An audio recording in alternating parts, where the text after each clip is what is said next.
What about NMN, NR, and B3 niacin?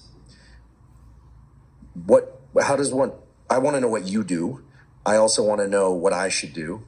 And I think most people want to know what they should do. I mean, these are molecules that impact the sirtuin pathway, impact the pathways that control aging or rates of aging in the epigenome. How do they do that? And how does one incorporate that into a supplementation protocol, should they choose to do that? All right. Well, disclaimer is that I don't recommend anything, but I talk about what I do. So a bit of scientific background. These sirtuin genes that we discovered first in yeast cells when I was at MIT, and then in animals as I moved to Harvard in the 2000s. And one of my first postdocs, actually literally my first postdoc, Chaim Cohen, published a great paper just a couple of months ago and found that turning on the sirtuin 6 gene, remember the 7, number 6 gene is very potent. It extended the lifespan dramatically of mice that he engineered, both males and females, which is great. So what you want to do is naturally boost the activity of these sirtuins. They are genes, but they also make proteins. That's what genes typically make, or encode. And then those proteins take care of the body in many different ways, as we've discussed. So how do you turn on these genes and make the proteins they make even more active? You want to rev up that system. So exercise will do it.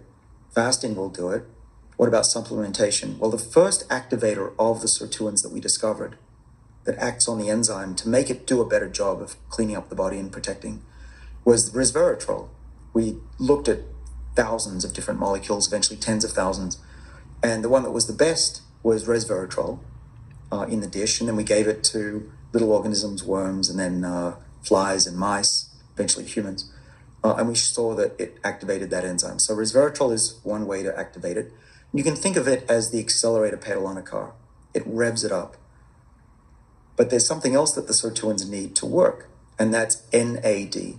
NAD is a really small molecule, little chemical in the body that we need for life.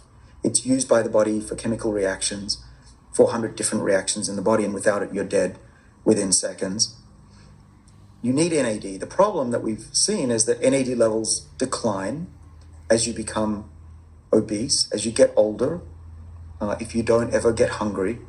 And the body not only doesn't make enough of it, it's chewing it up as well. There's an enzyme called CD38 that Eric Verdin over at UCSF showed chews up, he's now at the Buck Institute in California, chews up NAD as you get older. So it's a double whammy. You don't make as much, you chew it up, which is really bad because what we've shown in my lab and so have others is that NAD levels are really important for keeping those sirtuin defenses at a youthful level. And you can give a lot of resveratrol, but if you don't have the fuel, you're basically accelerating a car that doesn't have enough gas. So you want to do both, and that's what I do. I take a precursor to NAD called NMN, and the body uses that to make the NAD molecule in one step.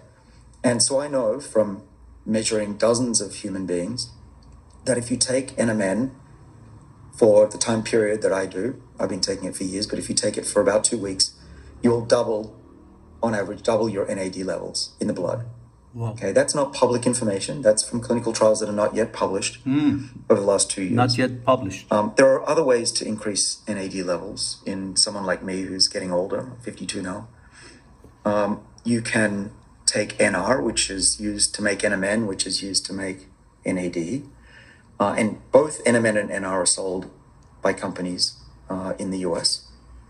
NR lacks the phosphate. Phosphate's a small chemical the body needs.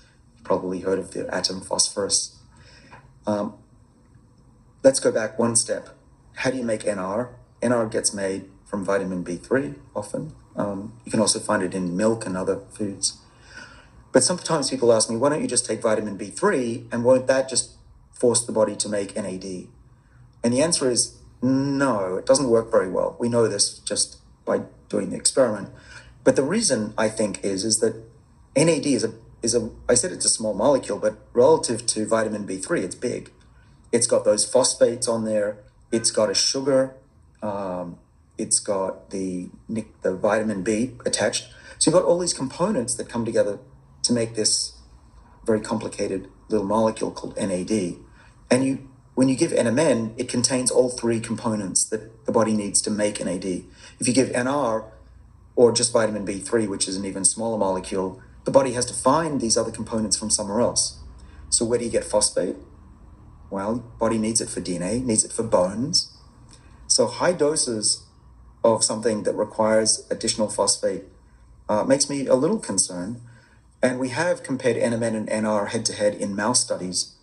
For instance, NMN, we've shown in a Cell paper a few years ago, makes mice run further. Old mice can run 50% further because they have better blood flow, better energy. NR at the same dose did not do that. In fact, it had no effect. I see.